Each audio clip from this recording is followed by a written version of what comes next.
Camilo, buenas tardes. Hola, ¿qué tal? Buenas tardes. Muchas gracias por la invitación.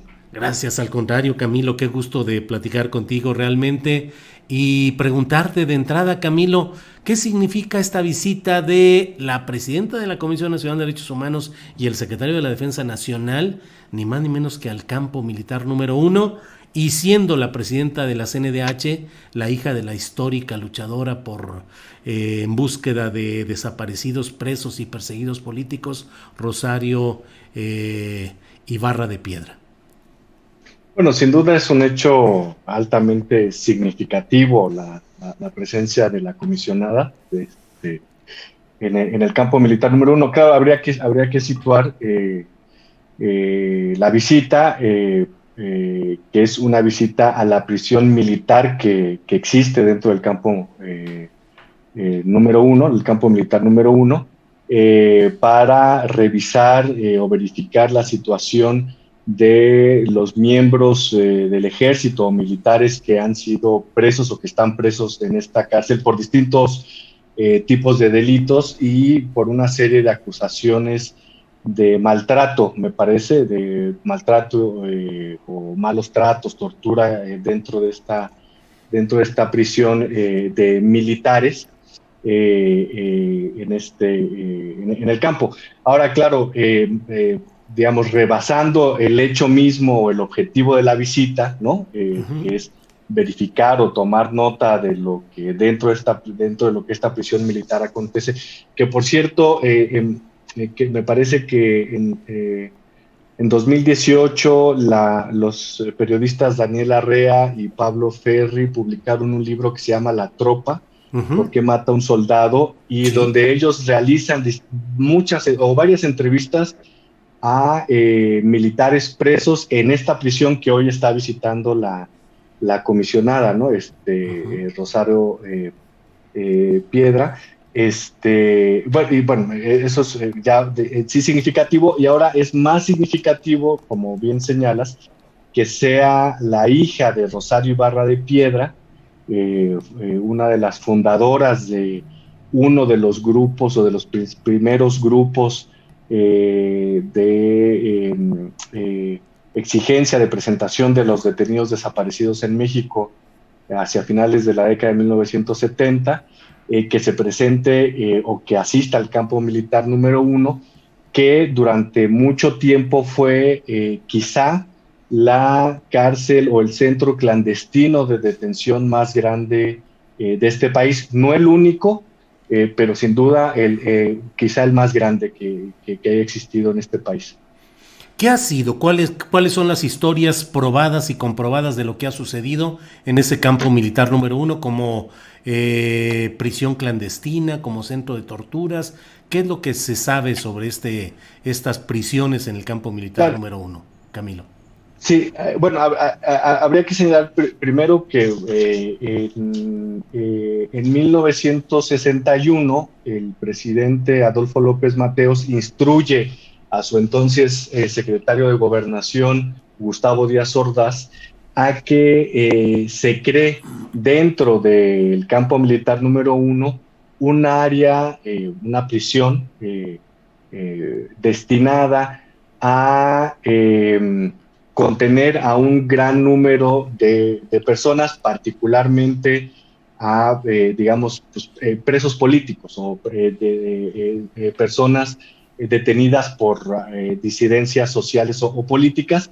Entonces, desde 1961 se creó esta prisión o un área que fuera destinada para una prisión, pero muy pronto se creó otra área dentro del mismo campo militar, más o menos hacia 1968, y de esta área el propio general Félix Galván López, que fue secretario de la Defensa Nacional con López Portillo, en una entrevista que le hizo Julio Scherer en 1986, el propio Félix Galván decía que al interior del campo militar número uno se adaptó un área para la Dirección Federal de Seguridad y la Policía Judicial Federal donde estas otras instituciones digamos, de las dependencias coercitivas del Estado mexicano, donde estas instituciones tenían detenidas y detenidos, evidentemente de manera ilegal, es decir, en calidad de detenidos desaparecidos. Entonces, digamos que ya por lo menos desde mediados de la década de los 60 y con toda claridad desde finales de esa misma década, el campo militar número 1 fue adaptado como un centro clandestino de detención que mostró todas sus potencialidades hacia principios de la década de los 70 y durante toda la década de los 70 y los 80, como un centro clandestino a donde fueron destinados muchas y muchos de las personas que fueron desaparecidas en esa década, en Guerrero, en Oaxaca, en Sinaloa, ¿no? Y de esto hay ya evidencia y testimonios de sobrevivientes de ese centro clandestino de detención, ¿no? Donde evidentemente se aplicaron torturas, hubo personas que pasaron más de un año como detenidas desaparecidas dentro de esta prisión clandestina en el campo militar. Entonces, lo interesante es que en el campo militar número 1 convivía una estructura legal, digamos que era la prisión militar y la prisión política que mandó a hacer ahí Adolfo López Mateos, y hacia finales de los 60 y durante toda la década de los 70, una prisión clandestina en los sótanos, ¿no? De estos edificios dentro del campo militar número 1, donde pasaron cientos de personas detenidas desaparecidas. Y solo algo más, hay que decir que no fue el único campo militar que se usó como centro clandestino de detención. También está la 28ª, el cuartel de la 28ª zona militar en Oaxaca, en la capital, en la ciudad de Oaxaca. Está la novena, el cuartel militar de la 9ª zona militar en Culiacán, Sinaloa. Hay documentos emitidos por los propios comandantes de las zonas militares que dan cuenta de su uso como centro clandestino de detención, donde se mantuvo a personas en calidad de detenidas desaparecidas, muchas de las cuales no lograron sobrevivir o siguen en calidad de desaparecidas. Bien, Camilo Vicente Ovalle, historiador, agradeciéndote el contexto que nos das, la información referente a este tema. Te pregunto, ¿es de esperarse que esta visita tenga algún tipo de consecuencias en cuanto a castigos, aunque no va dirigida a los detenidos o desaparecidos, sino, como bien lo has planteado, solo a militares que son víctimas de injusticia, y es lo que planteó César Gutiérrez Priego con su fundación? Pero se podrá explorar y se podrá buscar todavía castigo por parte de la CNDH y con la aprobación de la Sedena para todo lo que sucedió con estudiantes, líderes sociales, disidentes, guerrilleros en esos lugares del campo militar número 1, Camilo.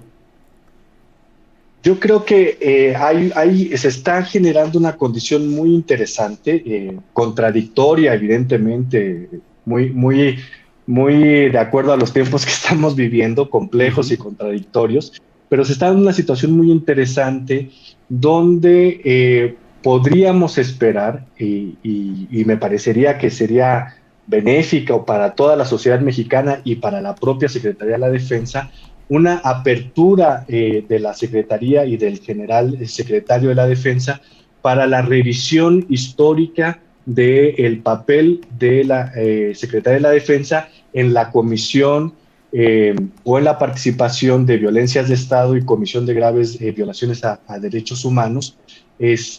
Por ejemplo, yo creo que la detención de militares vinculados a desapariciones forzadas actuales, ¿no? Como el caso de este militar que fue detenido por su presunta vinculación a la desaparición de los estudiantes de Ayotzinapa en Iguala, Guerrero, esta misma visita de la comisionada a las instalaciones del campo militar número 1 de mano del general secretario, yo creo que se está generando, me parecería a mí, al parecer, una apertura que tendría que ser más clara y ser más contundente por parte de la Secretaría y que permita, mira, si no el castigo, en términos judiciales o penales, Ujú. sí la revisión histórica y el esclarecimiento histórico de la vinculación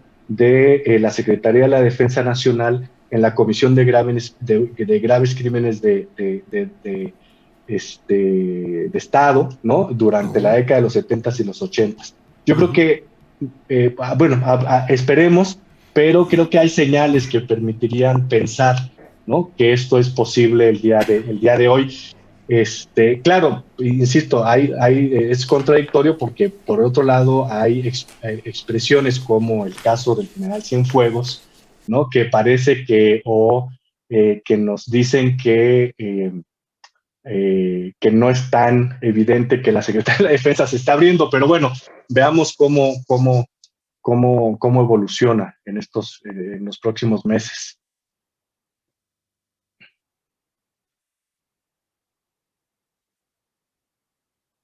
De vista y seguiremos viendo qué es lo que sucede en esta apertura de pues aparentemente una nueva situación. Por lo pronto, Camilo Vicente Ovalle, muchas gracias.